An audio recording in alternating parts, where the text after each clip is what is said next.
आप सभी का जोरदार स्वागत है वैशाली वाला में। मैं हूं आपका अपना वैशाली वाला राजा बाबू। आज हम आए हैं इतिहास विषय लेकर। 9th क्लास का इतिहास है, पहली चैप्टर है, पहली अध्याय है। उसका नाम है भौगोलिक खोजें। उसका नाम है भौगोलिक खोजें। आप लोग गौर से सुन रहे हैं ना? हम शुरू कर दिए हैं पढ़ाई। 9th क्लास का इतिहास देखेंगे। इसमें हम सबसे पहले भौगोलिक खोजों की पृष्ठभूमि, भौगोलिक खोजों के परिणाम और अन्य प्रश्न जैसे टॉपिक बनाए। सबसे पहले बताएंगे कि विश्व का एक युगांतकारी घटना कैसे बनता है, जब समुद्र यात्राएं और भौगोलिक खोज यानी भूगोल से संबंधित, भू विज्ञान से संबंधित जब नए क्षेत्रों के अध्ययन में लोग अपना खोज शुरू किया, उसे भौगोलिक खोज कहा गया। यानी अपने क्षेत्र में तो हम रह रहे हैं बाबू, लेकिन इसकी आगे कौन क्षेत्र है, यहाँ की भाषा क्या है, यहाँ की धर्म क्या है, यहाँ की रहन सहन क्या है, यहाँ पर कौन कौन से ऐसे व्यवस्था है जो हमारे पास नहीं है, या हमारे पास ऐसे ऐसे कौन से संसाधन हैं जो उसके पास नहीं। ऐसे तमाम तरह की जो जिज्ञासाएं उत्पन्न हुई, जिसके कारण शुरू हुआ भौगोलिक खोज। तो देखिए, हम अगर किताब की बात करेंगे 9th क्लास में जो सीमित जानकारी वही बताएंगे, और उतना ही से आपका 9th क्लास का प्रथम अध्याय 10 मिनट के अंदर में हम खत्म कर देंगे और मुख्य सारी बातें उसमें चली आएंगी। देखिए, भौगोलिक खोज सबसे पहले शुरू किया था स्पेन और पुर्तगाल देश। प्रारंभ में भौगोलिक खोज में आने वाला जो देश था वह पुर्तगाल था, स्पेन था, लेकिन उसके उपरांत अन्य और देश भी सम्मिलित हो गए, जिसमें England, Holland, France, Danish, Swedish, Dutch जैसे तमाम तरह की देश अपने अपने कंपनी, व्यापार, वाणिज्य के खोज में अपने देश के अर्थव्यवस्था को मजबूत करने के लिए इस भोर में सम्मिलित हो गए। लेकिन हम बात करेंगे कि भौगोलिक खोज के उपरांत आखिर ऐसी कौन सी बातें थी जो भौगोलिक खोज पर लोगों को आकर्षित किया, लोगों पर यह दिमाग में कैसे उत्पन्न हुआ कि भौगोलिक खोज जरूरी है। उसकी पृष्ठभूमि हम बताएंगे कि भौगोलिक खोजों की जो पृष्ठभूमि थी वह क्या थी। देखेंगे कि 11वीं-12वीं शताब्दी में जेरूसलम है, जो वर्तमान इजराइल में है, वहां पर एक धर्म युद्ध हुआ था, जिसमें यूरोप वाले और मध्य एशिया के अरब वाले के बीच यह जब युद्ध हुआ, 11वीं-12वीं सदी की बात है, तो उसमें यूरोप पराजित हो गया और अरब वाले विजय हो गए। लेकिन यूरोप पराजित तो हुआ, लेकिन उसको लगा कि क्यों आखिर हम पराजित हुए, आखिर इसका हल ढूंढना शुरू किया। और हल ढूंढने के चक्कर में वह अन्य क्षेत्र, अन्य देशों का भ्रमण करना शुरू किया, जो उसके लिए बहुत ही सकारात्मक पहलू देखा गया। और इसके उपरांत इंग्लैंड, फ्रांस, पुर्तगाल, डेनिश, स्पेन जैसे तमाम तरह के देश इस भौगोलिक खोज में सम्मिलित हो। अगर हम बात करते हैं तो धर्म युद्ध जो हुआ था वह यूरोप देशों एवं मध्य एशिया के अरबों के बीच हुआ, जिसमें यूरोप देश के लोग पराजित हो गए थे, हार गए थे। उसके उपरांत जब भौगोलिक खोज शुरू हुआ तो व्यापार वाणिज्य के लिए हुआ था, लेकिन 1453 में जो कस्तुनुतनिया का पतन हुआ, उस समय 15वीं शताब्दी के पूर्व का जो व्यापार होता था वह कुस्तुनुतनिया से होता था। लेकिन जैसे ही तुर्की का आधिपत्य हो गया कुस्तुनुतनिया पर, वहाँ से व्यापार करना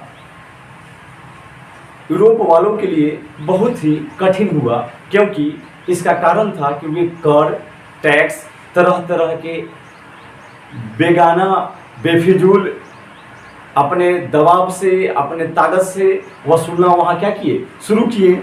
और यूरोप वाले के पास कोई दूसरा रास्ता नहीं था, कुस्तुनुतनिया होकर ही अपना सारे परिवहन करते थे, इसलिए वे इस हल को ढूंढने के लिए नए क्षेत्रों का खोज शुरू की, जिसमें कंपास, ये भी खोज पहले अरब वाले किए, लेकिन कंपास का जो एक दिशा सूचक था उसकी सहयोग से यूरोप वाले अन्य देश के खोज में निकल गए। आगे बढ़ते हैं। एक कैरावल जहाज था जो पुर्तगाल ने बनाया, क्योंकि उस समय इंग्लैंड जैसे यूरोपीय देश ने क्या किया कि बहुत तरह के नौसेना जहाज छोटे छोटे बना चुके थे और व्यापार में आगे काफ़ी बढ़ चुके थे। स्पेन फ्रांस तो शुरू किया व्यापार को, लेकिन इंग्लैंड उससे कई गुना आगे निकल गए इस क्षेत्र में। तो कैरावल जहाज, काफ़ी इंपॉर्टेंट प्रश्न है कि कैरावल जो जहाज था किसने बनाया, तो जवाब आता है पुर्तगालियों ने बनाया। किसने बनाया? पुर्तगालियों ने बनाया।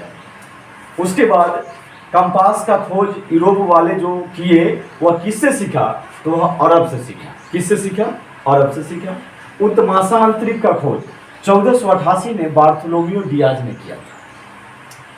उत्तम आशा अंतरिक्ष जो बार्थोलोमियो 1488 में जो खोज किए, वही एक रास्ता पुर्तगाल के नाविक वास्को डी गामा को दिया भारत तक पहुंचने का। जो कालीकट बंदरगाह है, जो केरल के नज़दीक है, मालाबार तट के नज़दीक है, वहाँ जो पहुँचे थे वास्को डी गामा, वह क्षेत्र तक पहुँचने में यही उत्तमाशा अंतरिक्ष उनको बहुत मदद किया था। इस पर हम बात करेंगे आगे। तो उत्तमाशा अंतरिक्ष का खोज बार्थोलोमियो डियाज ने 1488 ईस्वी में किया। अमेरिका का खोज 1492 में कोलंबस जो स्पेन के रहने वाले थे उन्होंने किया। आगे बढ़ेंगे तो भारत का खोज 1498 में वास्को डी गामा ने किया था। कौन किया था? Vasco D gamma. भारत का खोज 1498 ईस्वी में किए, जो पुर्तगाल के रहने वाले थे। जो कहाँ के रहने वाले थे? पुर्तगाल के रहने वाले थे। यही वास्को डी गामा पहले उत्तमाशा अंतरिक्ष पहुँचे। वहाँ पर भारत के एक व्यापारी थे अब्दुल मजीद, यहाँ हम चर्चा की है। अब्दुल मजीद जो भारत के व्यापारी थे, उनसे मुलाकात होती है वास्को डी गामा की, और वही बताते हैं कि आप इस रास्ते आप हमारे यहाँ मालाबार जो तट है केरल में जो है, कालीकट बंदरगाह है, वहाँ तक आप आ सकते हैं।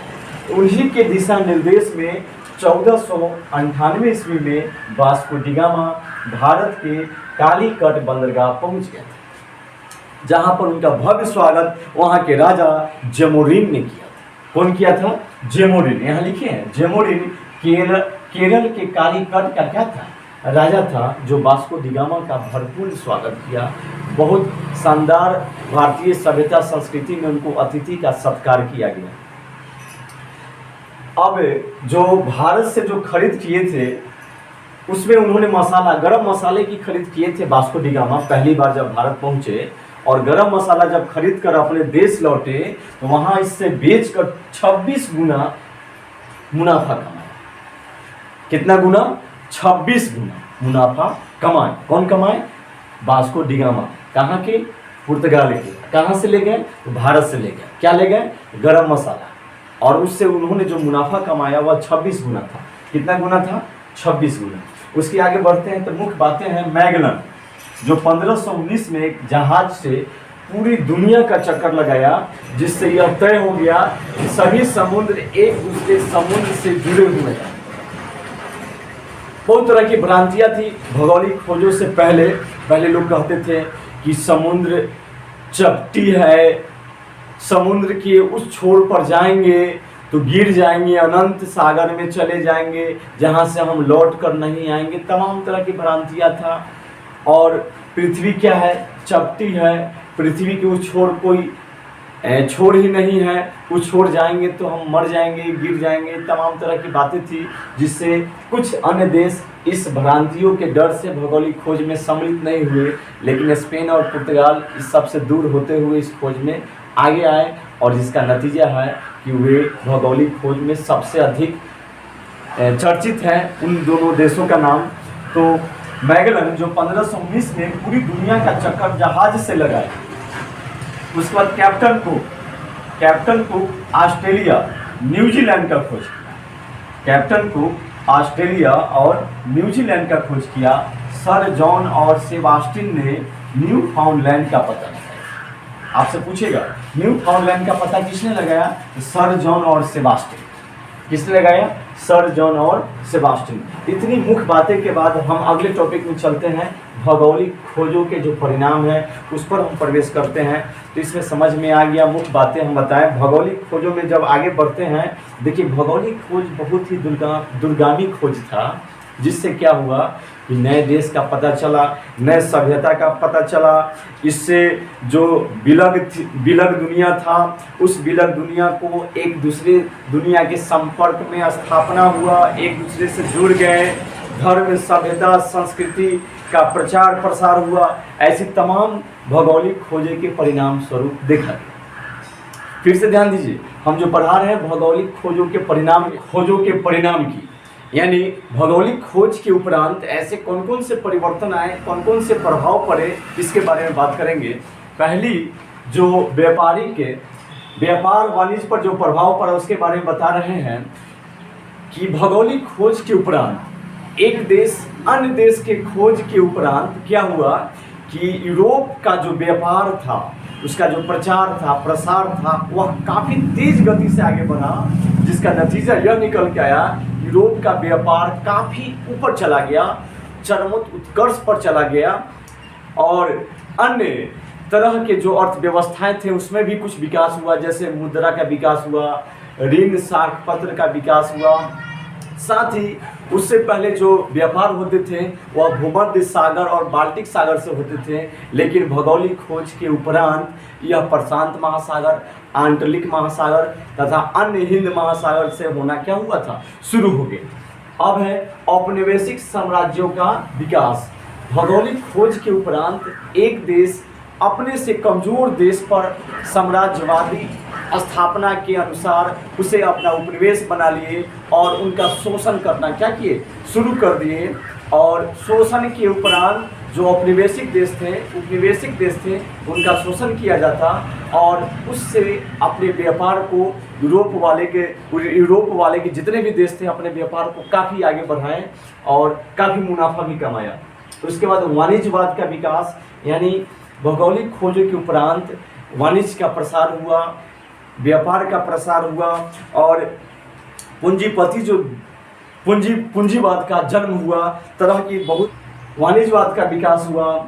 उसके बाद ईसाई धर्म एवं पश्चिमी सभ्यता का प्रसार हुआ। उस समय एक ईसाई धर्म था जो धीमा पड़ गया था उनके प्रचार प्रसार में, लेकिन भौगोलिक खोज के बाद एक उनमें बहुत बड़ा परिवर्तन आया और ईसाई धर्म का प्रचार प्रसार भी बढ़ना क्या हुआ, शुरू हो गया। तो इस तरह हम कह सकते हैं कि एक देश दूसरे देश के सभ्यता, संस्कृति, धर्म को जाने, समझे और प्रचार भी किए। दास व्यापार का विकास, अगला जो आया वह है दास व्यापार का विकास। उस समय अमेरिका, दक्षिणी अफ्रीका जैसे, ऑस्ट्रेलिया जैसे क्षेत्रों से जो नए क्षेत्र का जो खोज होता था, वहाँ से मजदूरों को खरीदा जाता था, व्यापार किया जाता था खरीद कर, और उससे कठिन कार्य करवाए जाते थे। जैसे जहाज के जो आग की जो भट्टी होती थी उसमें ईंधन डलवाए जाते थे, या बहुत ऐसे जो कठिन काम होते थे वही दास व्यापार में जो लोग आते थे उनसे करवाए जाते थे। इसका भी बहुत विकास हुआ, प्रसार हुआ और जो एक भौगोलिक खोज का बहुत महत्वपूर्ण परिणाम सामने आया इसके द्वारा। भ्रांतियों का अंत हुआ, यानी उस समय जो अंधविश्वास था उस भ्रांति का अंत हुआ। अन्य परिणाम भी निकल के आए, जैसे में अन्य परिणाम की अगर हम बात करें तो इस प्रकार भौगोलिक खोजों ने विश्व की एक नई रूपरेखा सामने लाई। साथ ही पूंजीवाद, वाणिज्यवाद और साम्राज्यवाद का विकास किया। अगर हम बात करते हैं आगे तो अन्य प्रश्न, जैसे पुर्तगाल कंपनी 1498 में आया, अंग्रेज कंपनी 1600 में आया।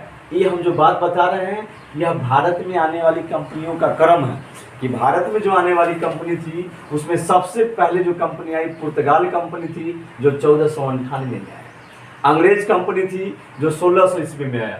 डच कंपनी थी जो 1602 में आया। फ्रांसीसी कंपनी 1664 में आया। डेनिश कंपनी 1616 में आया।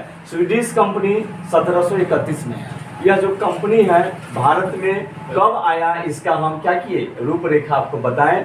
तो बस इस अध्याय में मुख्य प्रश्न इतना ही है, बस इसको आप देख ले, समझ ले। आपका 9th क्लास का जो प्रथम अध्याय की मुख्य बातें हम आपको बता दें, ठीक है।